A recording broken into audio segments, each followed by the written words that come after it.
धर्म, जाति, रंग, संस्कृति, क्षेत्र, हमारी दुनिया ऐसी कितनी ही अलग अलग चीजों के आधार पर बटी हुई है। हर रोज कितने ही लोग इन्हीं आधारों पर भेदभाव का शिकार होते हैं और ये भेदभाव समाज को जोड़ने की कोशिश करने वाले खेलों में भी है। हाल ही में एशियाई मूल के इंग्लिश क्रिकेटर अजीम रफीक ने इंग्लैंड क्रिकेट में नस्ल भेद के आरोप लगाए हैं। अजीम का आरोप है कि इंग्लैंड के कई क्रिकेटर्स ने उनके साथ नस्ल भेद किया।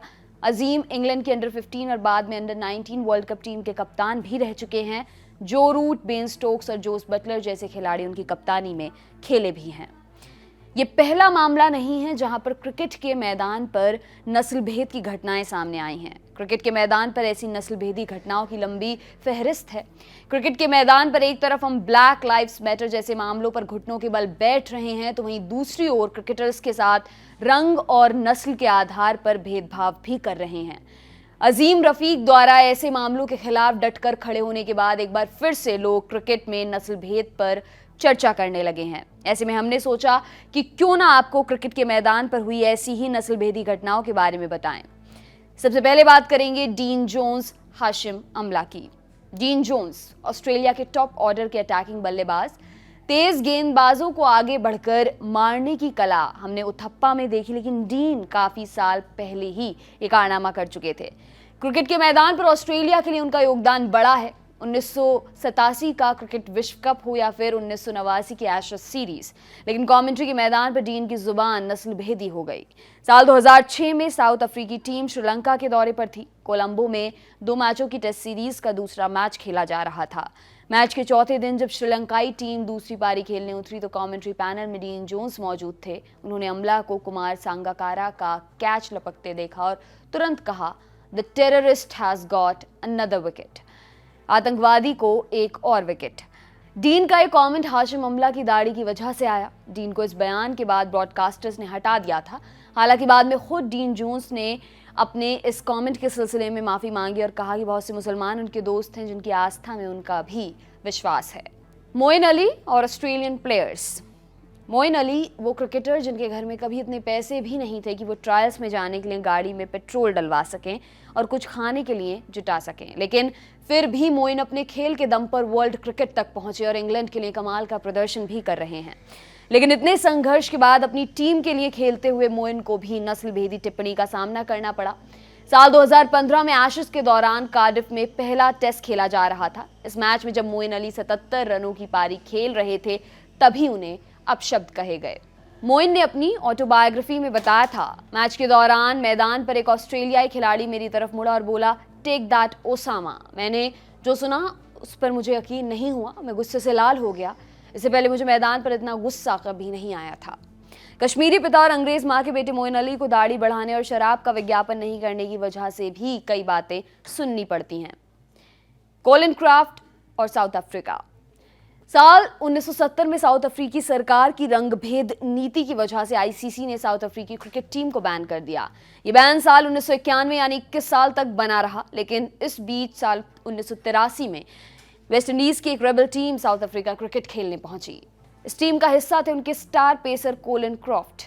कोलिन ने वेस्ट इंडीज के लिए 27 टेस्ट मैचों में 125 विकेट चटकाए, यानी कमाल की बॉलिंग की। लेकिन जब वो साउथ अफ्रीका गए तो उनके साथ भी नस्लीय घटना हो गई। उस वक्त दक्षिण अफ्रीका में नस्लीय भेदभाव किस कदर हावी था, इसका उदाहरण यह है कि वहां पर व्हाइट स्पेशल ट्रेन चला करती थी, यानी सिर्फ गोरों के लिए। 1983 में केप टाउन से लौटते वक्त कोलिन इसी ट्रेन में सवार हो गए, लेकिन एक मशहूर क्रिकेटर होने के बावजूद उन्हें उनके रंग की वजह से उस ट्रेन से बाहर निकाल कर फेंक दिया गया। हालांकि इसके बाद एक गोरे यात्री ने इसका विरोध किया और तीसरी श्रेणी के गैर गोरे वाले डिब्बे में कोलिन के साथ सफर किया। सरफराज अहमद और साउथ अफ्रीका। नस्लीय टिप्पणी करने का मामला पाकिस्तान क्रिकेट टीम के कप्तान से भी जुड़ा है। 2017 में भारत के खिलाफ पाकिस्तान को चैंपियंस ट्रॉफी जिताने वाले कप्तान सरफराज अहमद ने भी साल 2019 में एक नस्लीय टिप्पणी की थी।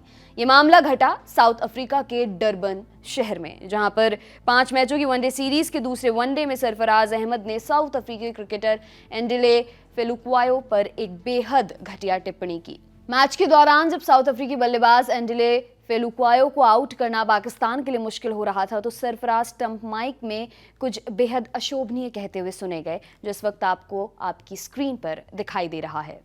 इसके बाद साथ ही अंग्रेजी कमेंटेटर ने रमीज राजा से भी पूछा कि इसका क्या मतलब है रमीज, तो रमीज राजा ने कहकर इस बात को टाल दिया कि एक लंबा वाक्य है। हालांकि बाद में जब ये वीडियो वायरल हुआ तो सरफराज पर कार्रवाई की गई और उन पर 4 मैचों का सस्पेंशन लगाया गया। बाद में सरफराज अहमद ने मैच के आवेश में किए गए इस कमेंट के लिए माफी भी मांगी। टोनी ग्रेग का ग्रोवल, इंग्लैंड क्रिकेट माने क्रिकेट का जनक। वेस्टइंडीज की टीम 1976 में इंग्लैंड के दौरे पर पहुंची, लेकिन टेस्ट सीरीज शुरू होने से पहले इंग्लैंड के कप्तान टोनी ग्रेग ने एक ऐसा बयान दे दिया जो वर्ल्ड क्रिकेट के लिए हैरान कर देने वाला था। टोनी ग्रेग ने वेस्टइंडीज क्रिकेट के लिए ग्रोवल शब्द का इस्तेमाल किया, एक ऐसा नस्लभेदी कमेंट जिसने वेस्टइंडीज क्रिकेट को बदल कर रख दिया। 1 जून 1976 ट्रेंट ब्रिज 5 मैचों की टेस्ट सीरीज का आगाज करने से पहले पूरी वेस्टइंडीज टीम होटल के लाउंज में आराम फरमा रही थी। थोड़ी देर बाद ही टीम मीटिंग थी। लाउंज में एक टीवी लगा हुआ था। उस टीवी पर विपक्षी टीम के कप्तान टोनी ग्रेग की झलक दिखाई दी और झलक के साथ लहराती ब्रेकिंग न्यूज की बड़ी सी पट्टी।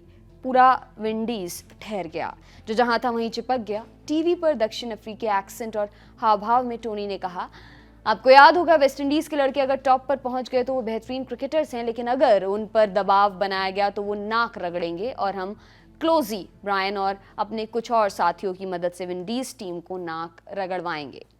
बस ये वो पल था जिसने क्रिकेट को शर्मसार कर दिया और वेस्ट इंडीज क्रिकेट को एकजुट। इतिहास में पहली बार कैरेबियन फैंस ने मैदान पर इस तरह से कूच किया जैसा पहले कभी नहीं देखा गया था।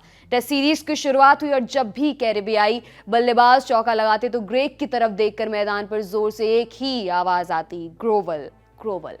सिर्फ फैंस ने ही नहीं, वेस्ट इंडीज टीम ने भी इंग्लैंड से बदला लिया और इस सीरीज के पहले दोनों टेस्ट ड्रॉ पर खत्म होने के बाद सीरीज के आखिरी तीनों टेस्ट जीते। वेस्ट इंडीज के लिए माइकल होल्डिंग और एंडी रॉबर्ट से मिलकर 56 विकेट चटकाए और सीरीज में इंग्लिश बल्लेबाजों को शरीर पर कई जख्म भी दिए। चेतेश्वर पुजारा और स्टीव। इन घटनाओं के अलावा भारतीय क्रिकेट में भी रेसिज्म की 2 घटनाओं से आपको रूबरू करवाते हैं।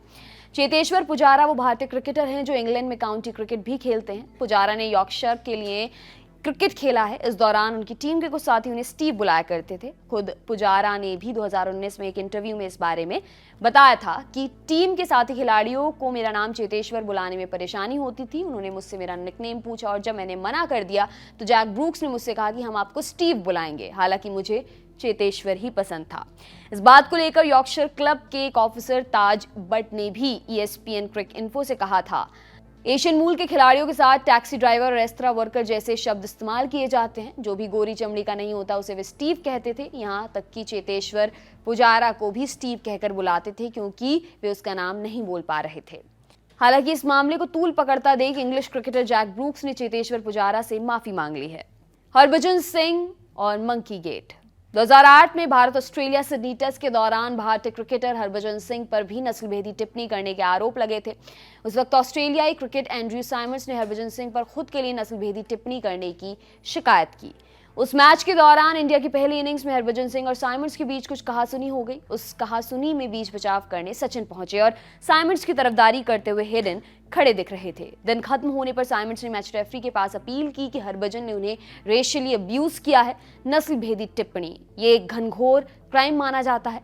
मैच रेफरी माइक प्रॉक्टर ने भज्जी को जवाब तलब किया। हरभजन पर 4 मैचों का बैन लगाया गया। बाद में हरभजन ने बताया कि उन्होंने साइमंड्स को एक गाली दी थी।